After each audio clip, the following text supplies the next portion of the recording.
Good evening, everyone. Welcome to Books and Bridges, a humanities institute of ideas and conversation. We explore the wisdoms of the world and apply them to modern life. Whether through literature, philosophy, or history, we promote searching, sincere dialogue across the human spectrum and value the beauty and depth it brings to our public interactions.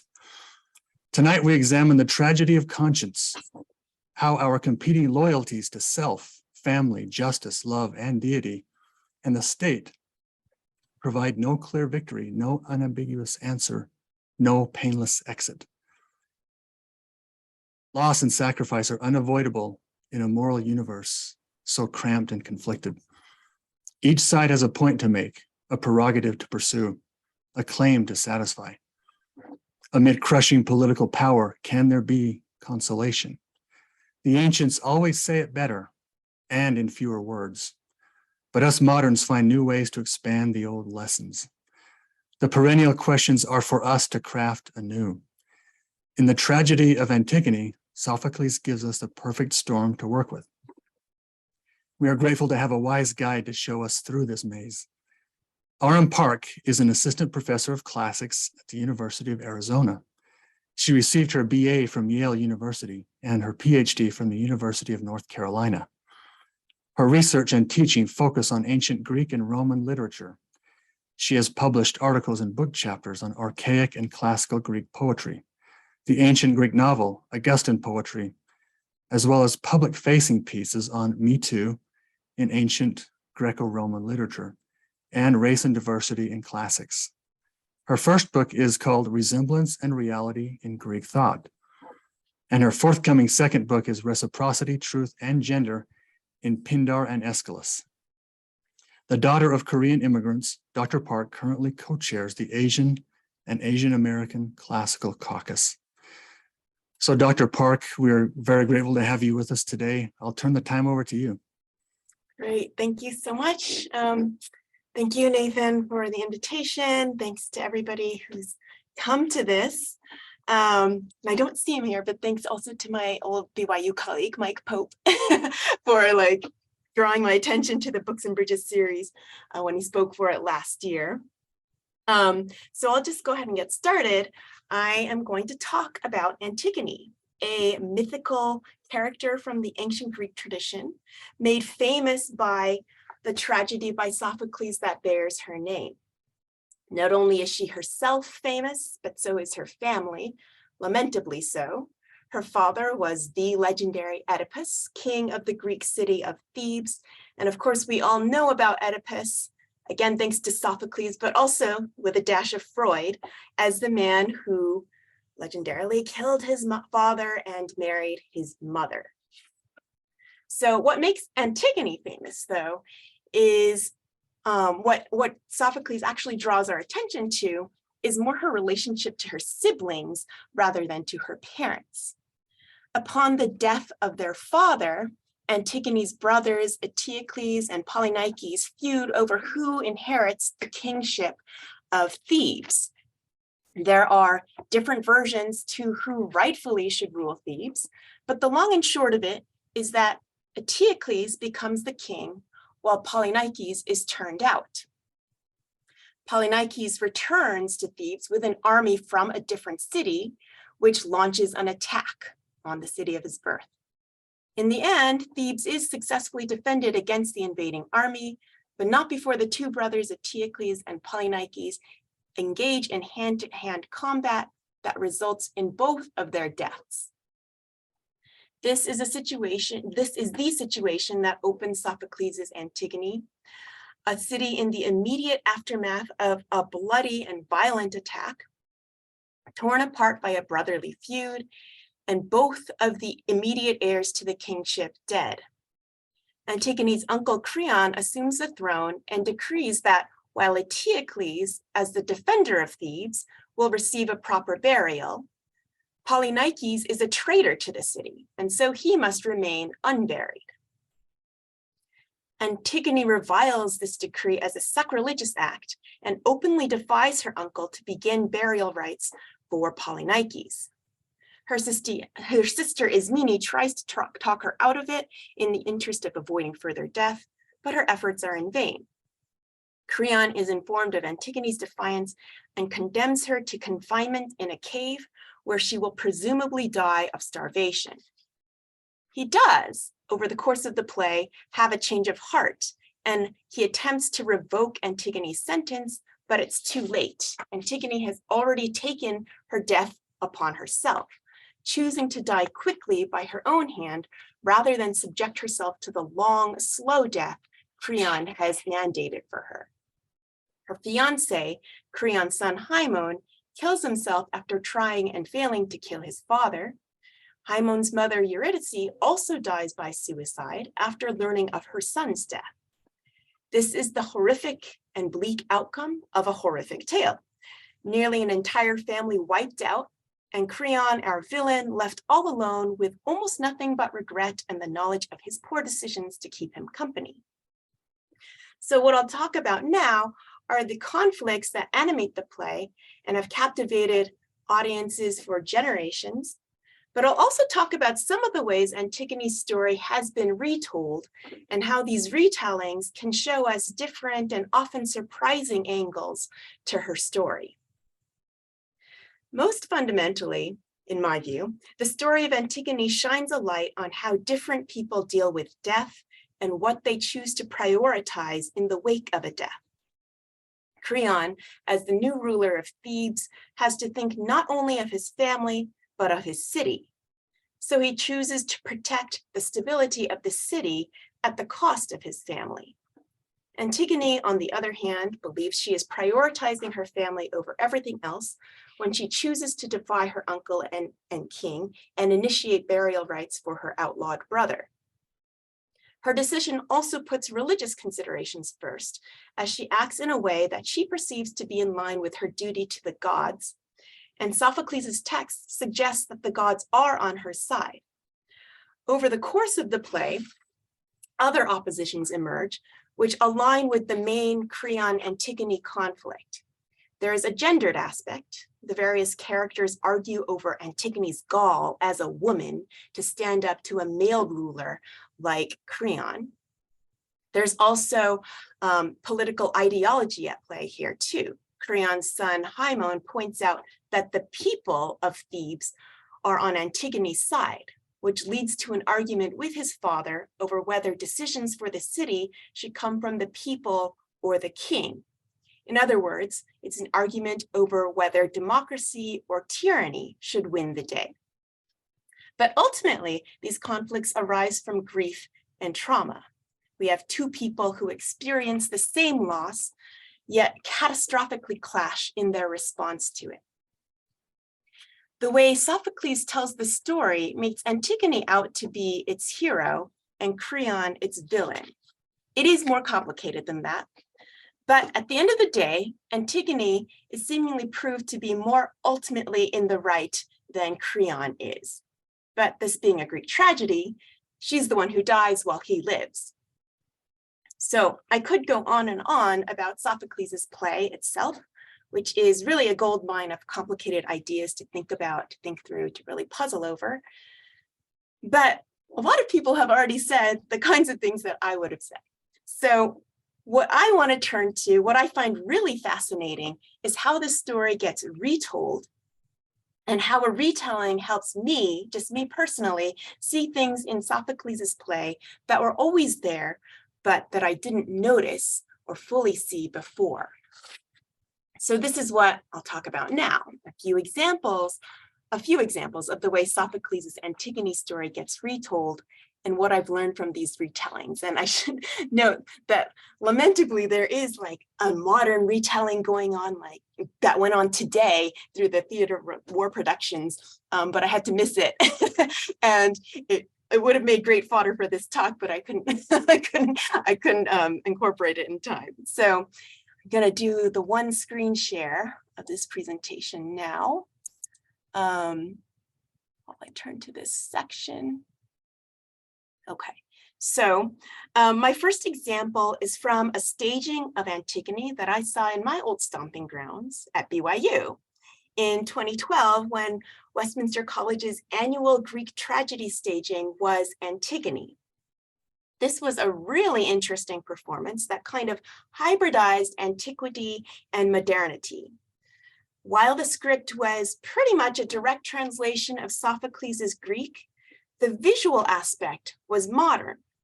The set design and the costuming located the play in the modern Arab world and evoked the Arab Spring turmoil of that period. And so I was able, this is a 10-year-old performance, but I was able to find one image from the performance that kind of captures how the clothing and the set design, you can see this is like construction fencing, right? Tried to evoke, a very modern, a modern period, and a modern period from a certain geographic region. And it was through this staging, just the visual component, the costuming and the set, that deepened my understanding of the extreme circumstances that the characters of Sophocles' story found themselves in. Even though these kinds of things were in the play the whole time, and it was a play that I'd read many times before, it took this live staging of it, and a staging that vividly and visually evoked a modern, revolutionary, and extremely tumultuous period for me to fully grasp the magnitude of the fraught circumstances that Sophocles' characters were facing. I realized for the first time that while Antigone's actions were undoubtedly heroic in their defiance of the tyrannical Creon, the setting, the visual effects, the evocations of conflicts we typically think of in terms of extremism or radicalism made me realize that Antigone was a radical too. Certainly, Creon gravitates to extremes. That part was always clear to me in Sophocles' play. That Antigone's open defiance of Creon makes her a revolutionary in a way I never fully grasped until I saw her story transferred into a modern reality. For me to gain a really profound understanding of this, I had to see the modern overlays to this ancient play. And ultimately, it made me think harder about Antigone and how she was processing and making sense of her circumstances as she made her choice for death. Seeing Antigone staged like this also made me wonder whether any possibly more balanced position could have been found, one that would have resulted still in burial for Polynikes, which was right, but also generated fewer deaths. I'm going to stop the screen share here. Great. Okay, so the second retelling I want to talk about is a very different one. And it's not an adaptation or a staging of the play, but actually a real-life parallel. In 2013, the classicist and author Daniel Mendelsohn wrote an essay for The New Yorker that detailed the contentious burial of Tamerlan Tsarnaev, one of the bombers in the attack on the Boston Marathon. Mendelsohn wrote about the unwillingness, the refusal of pretty much everyone to bury Tsarnaev's body. No one wanted to arrange for his burial, and there was a persistent sort of not in my backyard sentiment all over Massachusetts. Local community leaders supported and amplified this collective refusal. Then Congressman and senatorial candidate, now Senator Edward Markey, is quoted in Mendelsohn's essay as saying, quote, "If the people of Massachusetts do not want that terrorist to be buried on our soil, then it should not be," end quote. No one wants to bury this body, and it remains in unburied limbo for some time. Finally, it does find its a resting place in an unmarked grave out of state, thanks to the efforts of someone finally stepping in to make arrangements for this task that no one else wanted. A woman driven by her Christian conviction that she must love one's enemies as one's friends. Mendelssohn goes on to draw a parallel between the situation with Tsarnaev's body and the plot of Sophocles' Antigone, which hinges, as we've already talked about, on the prohibited burial of Antigone's brother Polynikes. He makes the point that, like Polynikes, Tsarnaev's humanity is denied. The overarching message of his essay is a beautiful and touching one, that sometimes simply recognizing someone's humanity, as Antigone does with her brother Polynices, is a radical act of singular courage and heroism. It's an act so singularly brave that in Sophocles' play, it ultimately results in death for the one person willing to commit that act, to recognize that humanity. But as someone who regularly reads and thinks about Sophocles' Antigone, I found that Mendelssohn's comparison had a secondary effect on the way I approach and understand this play.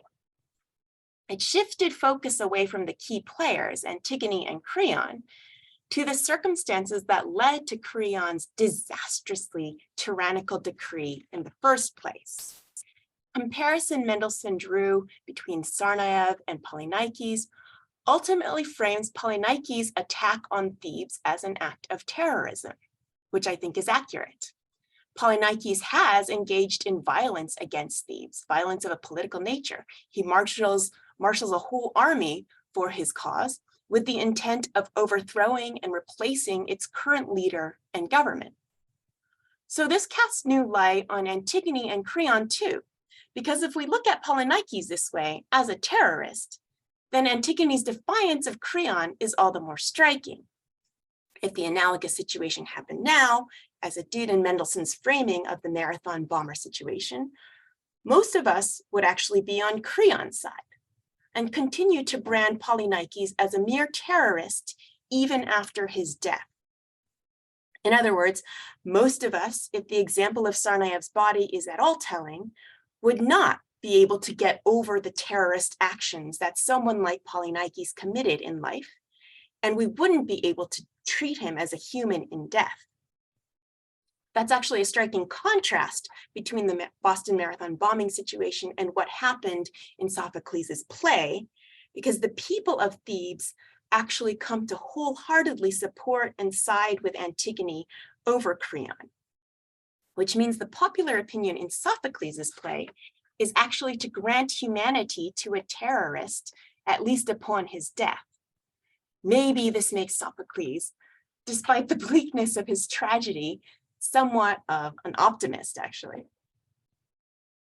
So the final example of an Antigone retelling that I want to talk about is a 2017 novel by Camila Shamsi called Home Fire.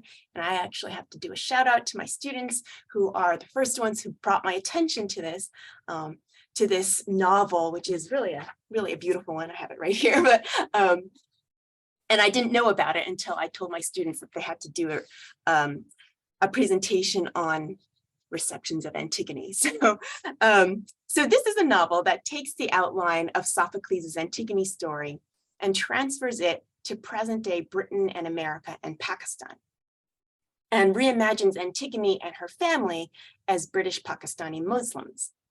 In this family, the brother has become radicalized. Shamsi divides her novel into sections devoted to different characters in the story.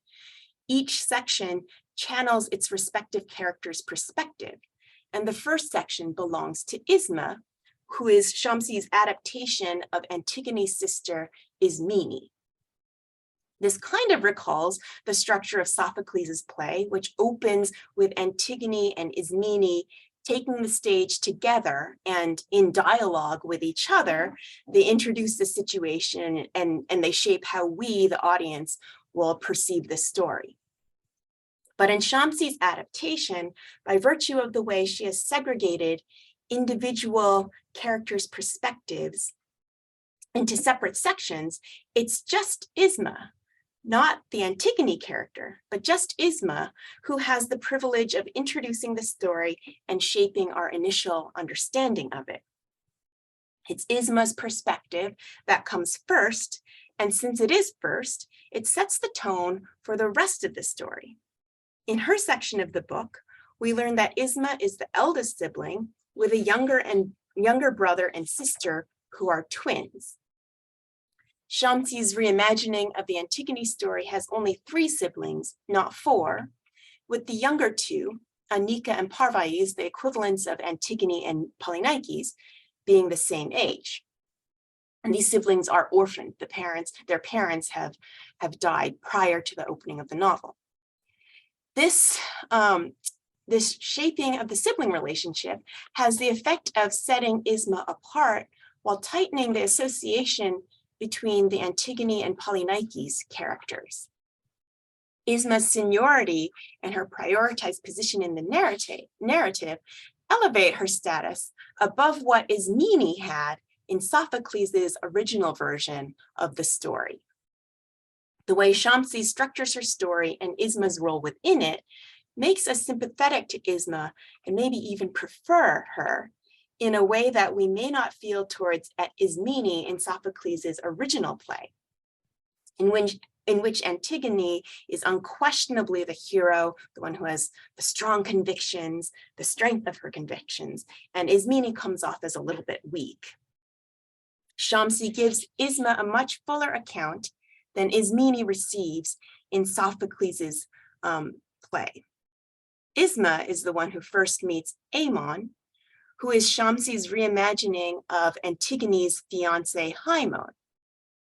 Isma develops a relationship with Aemon first, and we learned through Isma's perspective that Aemon is the son of a prominent British politician, Karamat Lone, who is also a British Pakistani.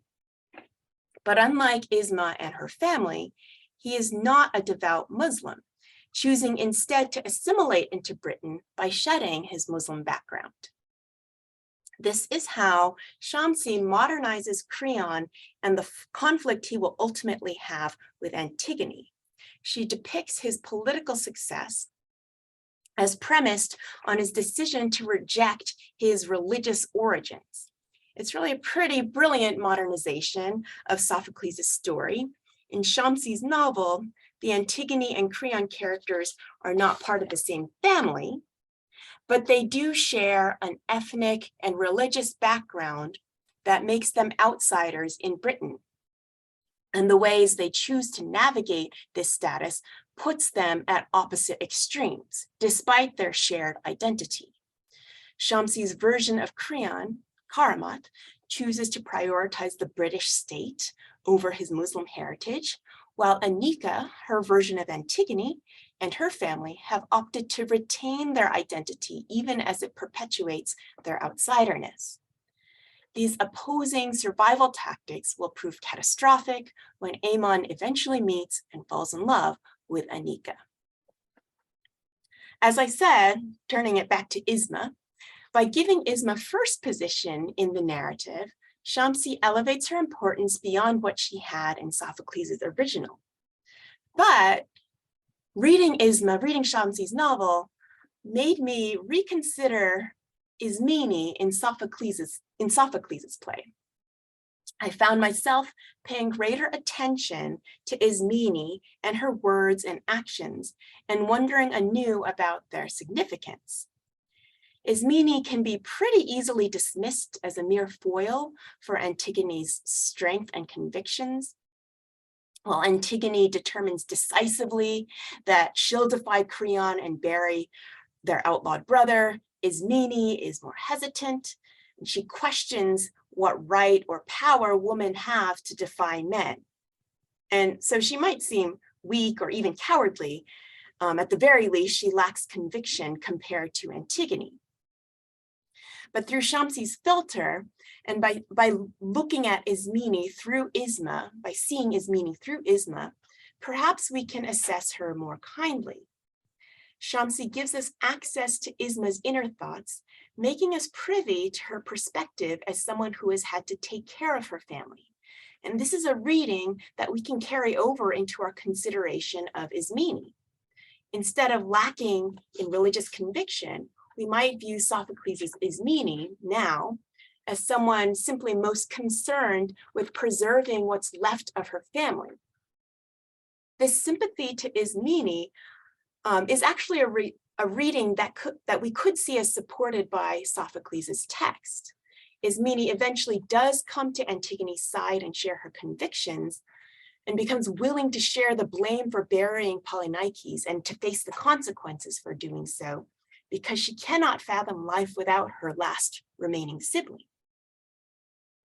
So I'm going to wrap up here. What I'm really trying to say is that these retellings and reimaginings and reconsiderations of the Antigone story, and I would say of any story, not only show off the imaginative and creative and intellectual capacity of these people who have modernized her story, have adapted her story, but they also give us new ways to look at old texts.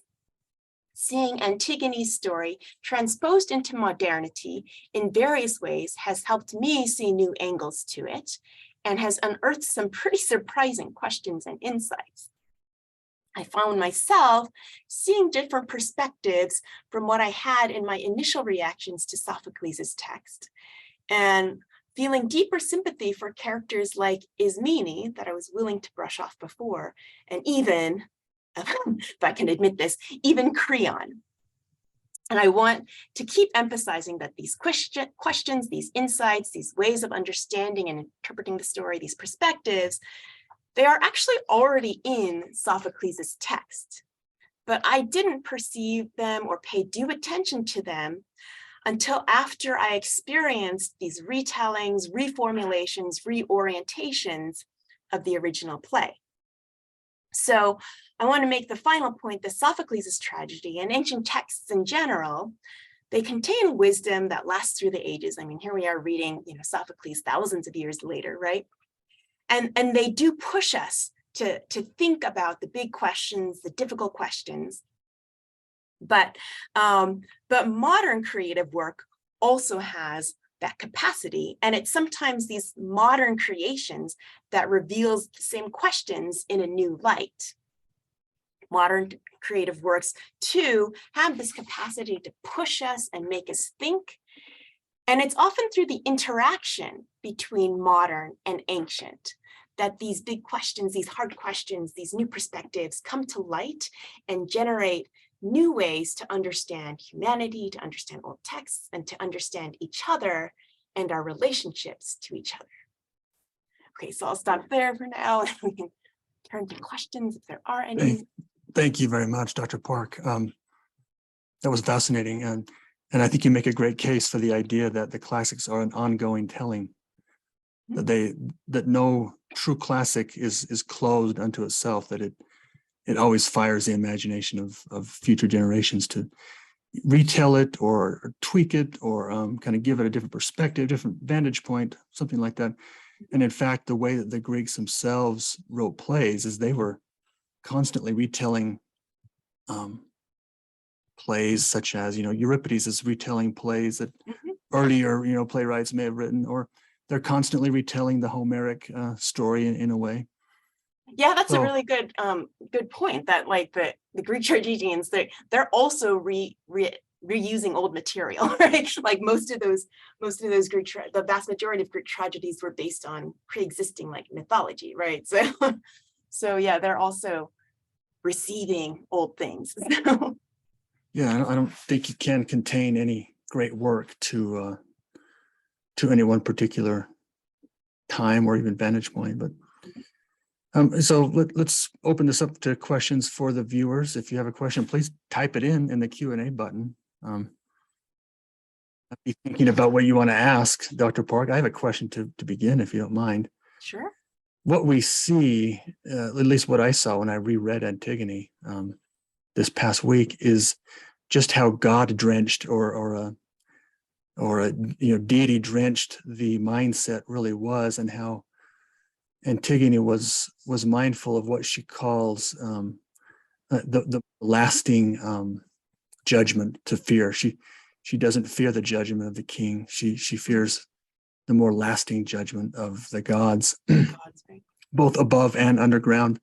Have you found in your awareness of modern retellings that that the authors are similarly aware of or focused on the spiritual or the presence of deities or eternal judgment or even the afterlife? So in the ones that, and some of my students actually have made this point as well in those presentations that I've talked about, modern retellings tend to take away the religious aspect more, or like downplay it. So even in this, in this retelling, Home Fire by Shamsi, where she, the religious identity of the main characters is a key thing, but there isn't a whole lot of like talk about God or something, right? And that I think a modernization has to do that, because unless I'm not aware of one of these. I'm not saying it doesn't exist. I just haven't seen one yet. Unless we start taking Antigone into the realm of like horror or something, that supernatural element that we see in Sophocles' play isn't going to be. I don't think it's going to be very prevalent in modern adaptations. So yeah, religion might be there, but Sophocles' play also, the gods are definitely present in the play, even though they're not like speaking characters. But we have like Tiresias, for example, saying like there are these like definite signs from the gods that they're not happy, right? So and that tends to be absent, at least in the adaptations that I've seen. But there's a lot of religious faith that comes into adaptations. Yeah, it seems like each retelling is a reflection of the age in which it is retold. What kinds of preoccupations do you see that may differ from the original play in these new retellings? Maybe it's a preoccupation with justice or gender. So the ones that I like are the one. I'm not saying the ones I like are the only ones, right? But the ones that I like tend to be the ones that focus on gender, that focus on ethnicity or sort of otherness, right? Racial otherness. And then they're like the incestuous origins of the family tend to be like taken out, in modern adaptations. But to be fair, I don't actually think Sophocles, in Antigone anyway, I don't think Sophocles actually really dwells on that much in Antigone. Obviously that comes to play in, in Oedipus, but yeah, so. Well, that brings up the question for you. What do you think Sophocles is saying about gender, about women? It's very striking that he chooses a female character to be this. Yeah, this is a question this voice of conscience. Always ask, and I see that some of my colleagues are here, so they can feel free to jump into, because I know that they'll have opinions on this. So it's really difficult to, not just with Sophocles, but with ancient Greek tragedy in general, it's really difficult to figure out what they mean by gender, because ancient Greek tragedy, unlike the Athenian society that it was born from, that produced it, ancient Greek tragedy actually puts female characters at the front and center all the time, and it directly, it has all these tragedies are written by men, but we have these female characters saying things that are very gender conscious, right? Like, this is my lot as a woman, or this is not what we should do as a woman, or you're acting like a man, that kind of thing, right? And then just because tragedy tends to have these gruesome outcomes that are full of death, it's difficult to say, that person must have been right, because the end that comes to them is often like not a good one, right?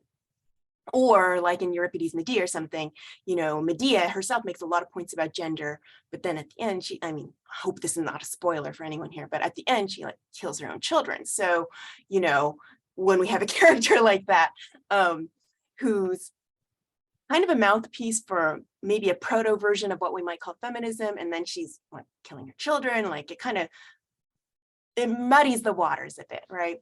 With Antigone, when we have characters like Ismene saying, this is not what we should be doing as women, when you have characters like Creon saying to his son, like, you're honestly taking, some woman's side over me, I do think that in the end, it's sympathetic to Antigone and to, and there by extension to what she faces as a woman. So, but I'll just leave it at that. And again, I invite anybody to chime in if they want to, because I know there are opinions about this in the names that I see on the attendees list. Yes, colleagues, chime in. I I mean, do unless they notice just like wholeheartedly agree with me or something. So in my reading of, Greek tragedy, there seems to me to be not just Sophocles, but there just seems to be a sort of double portrayal, a double portrayal of female power, female empowerment, and on the one hand, and on the other hand, female disenfranchisement. What do you think about that? Is that so? I mean, women clearly wield great power in some instances, and in other instances they don't. In this case, Antigone, the power of balance clearly disfavors her. So in Greek tragedy, and this I think speaks to the Athenian democratic context from which it's produced, female characters have to work outside of the system, right, in order to wield any sort of power, right? They have to be transgressive. In Antigone's case, she openly defies Creon. Like, her power comes from her willingness to die from her open defiance. And then she does die, right? I mean, and she actually expedites her own death. And I would see that as a further act of defiance. And this idea comes from, I think it's from Zeitlin, who first, was a prominent classicist who first drew my attention to the idea of transgressive actions through suicide for female characters, right? And in some ways, this is these are the only avenues open to them. And like I said, I do think that we can see, I don't know whether Sophocles intended it, but it sure seems, since we don't have him to talk to, but it sure seems pretty clear that he is, throwing some, and he and the other tragedians are throwing some big questions out there that sort of interrogate the status quo, not just within the plays, but like in democratic Athens, where women really didn't play any sort of participatory role, at least in the democracy, right?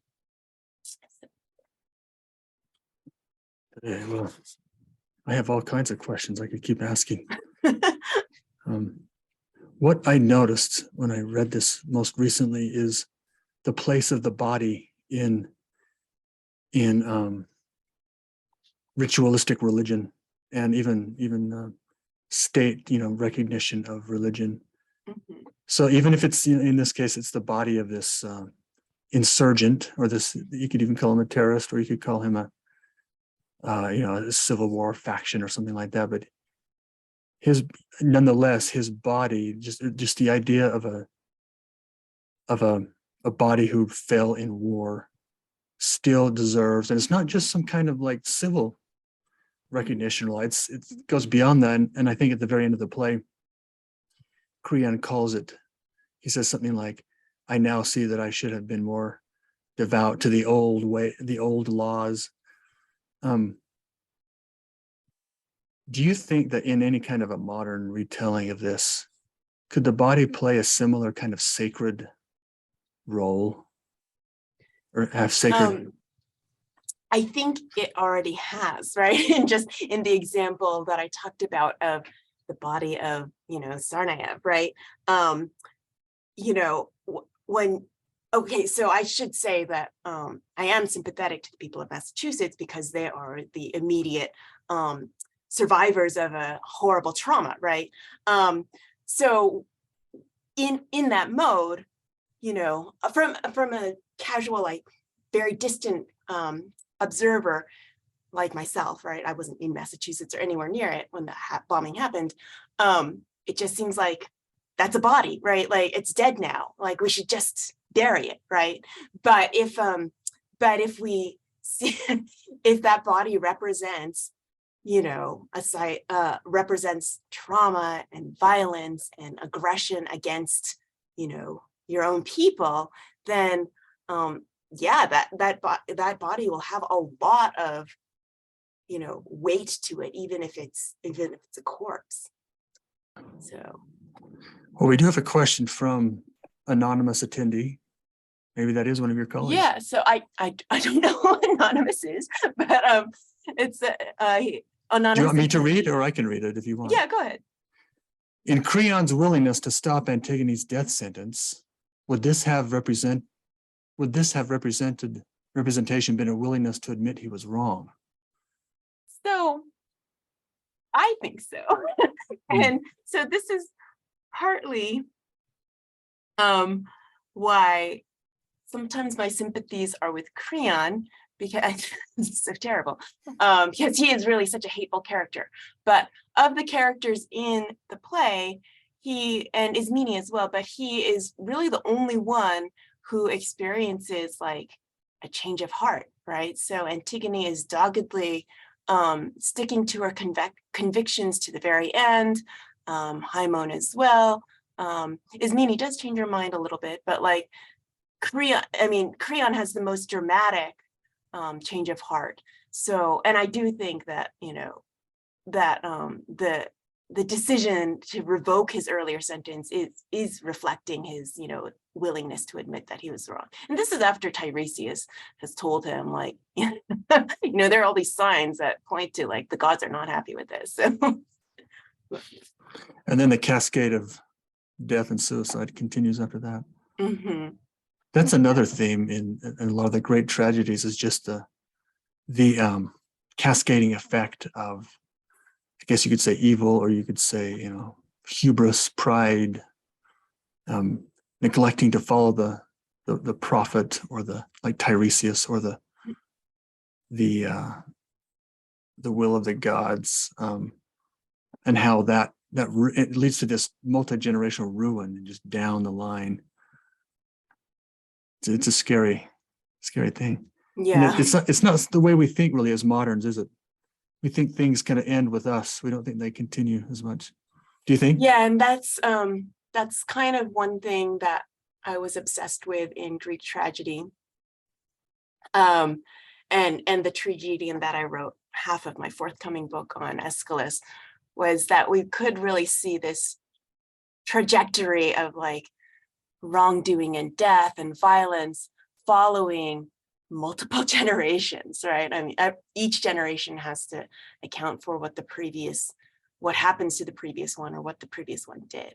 So, I see a conversation from one of my old mentors at UNC, Sharon James. Should I read it, or do you? Yeah, sure. Go ahead. So Sharon says, "Hi, Arum. I love this talk and conversation. I'm teaching reception of Greek tragedy to first-year students right now.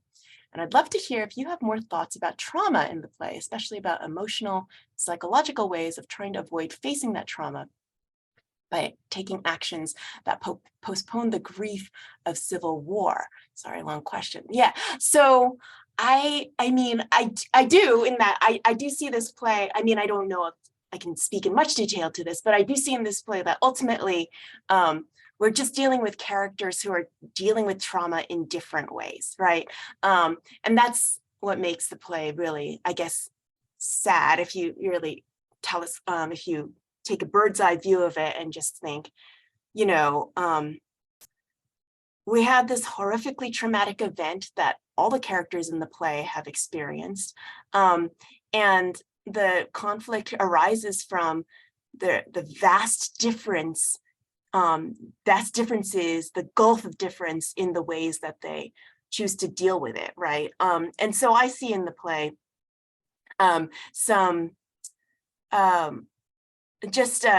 the conflict comes from just different characters choosing different priorities, prioritizing different things in the wake of that trauma. And yeah, I do think that possibly, say, Antigone can distract herself from grief and mourning by just by doing things like burying Polynike's body, right? But I also think, and I think Antigone knows this, that this is a way of exacerbating and extending that trauma, because Antigone knows that this is going to result in her death, right? So, I mean, we can see that as another expression of her traumatic grief, right? She's just seeking her own death in some ways in that reaction to trauma. But Creon is just dealing with that trauma in a completely different way. He just chooses to prioritize the city or over other things. Maybe that is a distraction from the fact that we have this almost it's like 70% dead family, right? But so he just goes into, I guess I can say that he goes into work mode in dealing with that trauma by like just thinking about how am I going to like rule the city of Thebes now, right? So, and how am I going to bring the city of Thebes out of that, out of the collective trauma? You know, that might be giving Creon a little too much credit, but but I do think he has to, you know, he is considering the implications to the city, not just himself, right? Yeah, thanks, Sharon. Yeah. You know, one thing I noticed in this play is that the great wisdom discourses that are within it, whether it's from, you know, Haemon or the chorus, the messenger, a lot of, I think, the pearls of wisdom that come out of this are about the need to keep your mind flexible in the face of what your conviction is, and learn to kind of step outside your conviction and see someone else. And it is interesting that Antigone never really did that. Yeah. Creon So, kind of did it too late, but is conscience something that should never be questioned, or should we always question it? well, that's a good question. That's a good, I would say, yeah, we should question everything. You know, so Sharon's responded, right? She and Creon are both prolonging the conflict. That's true, making it worse for everybody else. Oh, she's going to quote me on work mode. Okay. Thanks, Sharon. It's nice to see you. Now you can use that going forward, work mode. Yeah, it just occurred to me just now, because, you know, I mean, and this is not analogous to the Antigone story, but here at University of Arizona, we are dealing with a trauma now from a murder that happened of one of our faculty about almost a full month ago now. I think, I don't think it's been quite a full month, but it was in the early part of October. And like, there have been very, you know, the entire community is traumatized, right? To varying degrees. And there have been very different ways of responding to that trauma. Okay, any other questions? I have another one. Sure. And it, you know, it might stem from my own kind of interest or the way I look at the world, but I just can't help but see a lot of theology in this play, for lack of a better term. And just the thing that drives, in my mind, Antigone's conviction and conscience is this persistent, strong vision she has of what the afterlife is. Now, it's in my understanding, the afterlife in Greek literature is kind of obscure and shady and underground, so to speak. But nevertheless, it really drives her conviction, her belief that some form of justice continues after this life. Is that, do you think, a presage to further developments of the idea of an afterlife? Well, the Greeks, I mean, by the time of, you know, and like by the time Sophocles is writing this, they already have a pretty developed attitude towards the afterlife. And, you know, hundreds of years before in Homer's poetry, you know, we have and other mythical characters, but in Homer's poetry, we have Odysseus traveling to the underworld and seeing his mother, seeing a bunch of people, but including his mother. And so there is this, there's definitely a sense in the characters of Greek mythology that like something happens after death, right? So Antigone's consciousness and awareness and sort of concern for that is definitely founded, right? It's not something that like some weird quirk that Sophocles gave her. There is some notion of that. Oh, we have a question from my colleague, Sarah McCallum. Hi, Sarah. In the adaptations of Greek tragedy that you've been studying, have there been any ways of representing the chorus that you have found to be particularly creative and effective? So this one that I keep holding up had, so I should say, like, much of the time the chorus is just like, you know, their adapters don't know what to do with the chorus, right? And in that, one of my gripes about the 2012 adaptation of the staging of Antigone that I saw in Utah was that the actor playing Antigone was also a member of the chorus. And I thought that was like kind of a weird thing to do. But anyway, I think the chorus is kind of a strange thing for modern adapters to try to grapple with. This one does have like towards the end, like sort of transcripts of like news reports and stuff that, you know, that they're just like randomly thrown in the text. And I think those are definitely meant to sort of mimic what the ancient Greek chorus would have done. And I thought that was pretty clever. It wasn't really my favorite point in the book. Quite honestly, my favorite points in the book have to do with the beginning, which I focused on in this talk, which was, you know, Isma's section. I just really loved Isma as a character. So, okay, anonymous attendee says, taking into account the fact that Creon went back and tried to fix what happened with Antigone, there's some minuscule amount of good to him. Ultimately, do you believe that Creon would have gone back and buried Polynice's body given time? Yes, but well, okay, yes and no. Yes, I mean, Polynices will get a burial, but I think it takes Antigone's defiance and then, you know, the weird signs from the gods that seem to support that defiance, that make that happen. So without Antigone, without a defiant character like Antigone, you know, we wouldn't have had like, you know, that bury, and perhaps the gods would have sent signs, you know, saying like, you need to bury this body or something. But I think it's really Antigone's defiance and her defiant actions that made those strange things happen. What is the consolation, if any, of this play?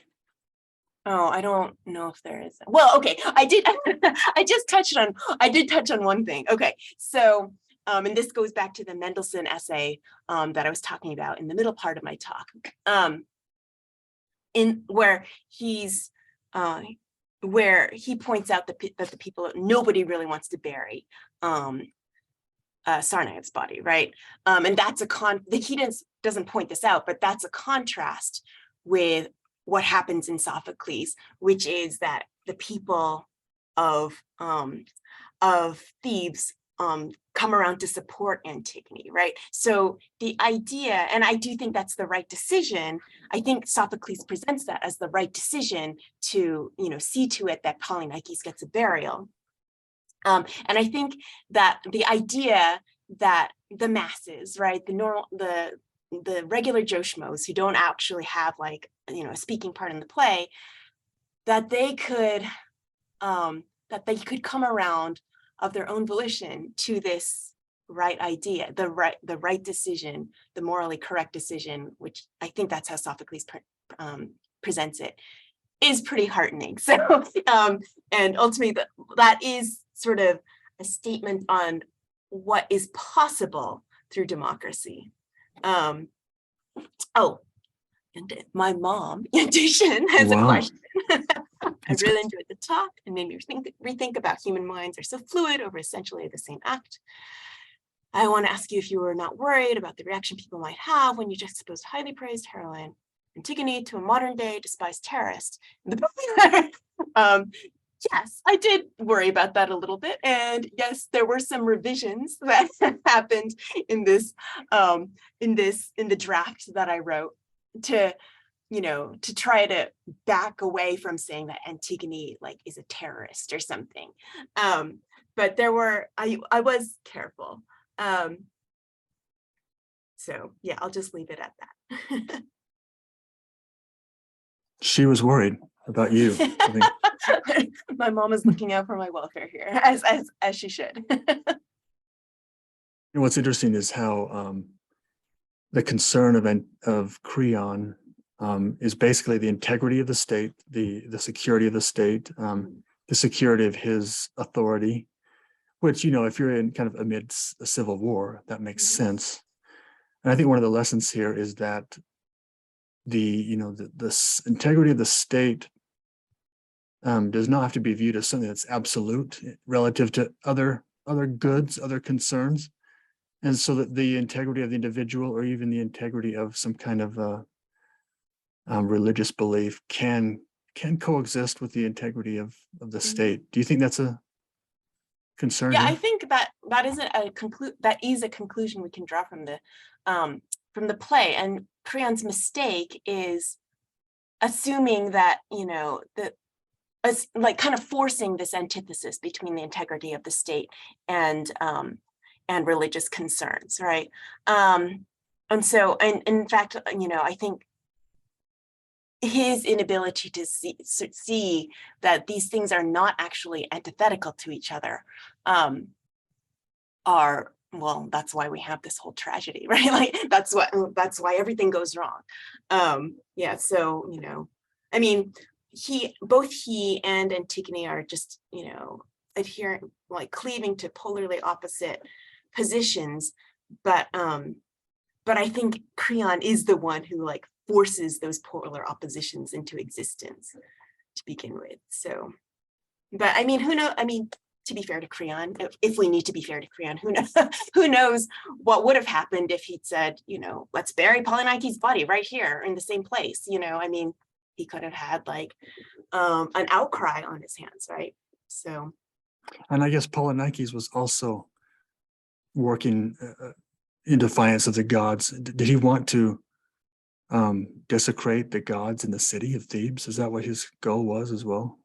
Well, I don't actually know. Creon exaggerating. I mean, yeah, and we have to. I mean, well, yeah, I don't actually know. I'll just say it that way. It was just something that I noticed at the beginning when Creon kept saying that not only is this insurgent trying to ruin our city, but he is also trying to desecrate the gods. And so it's almost like there's a chain of the instigator. You can just keep going back and back and back in time.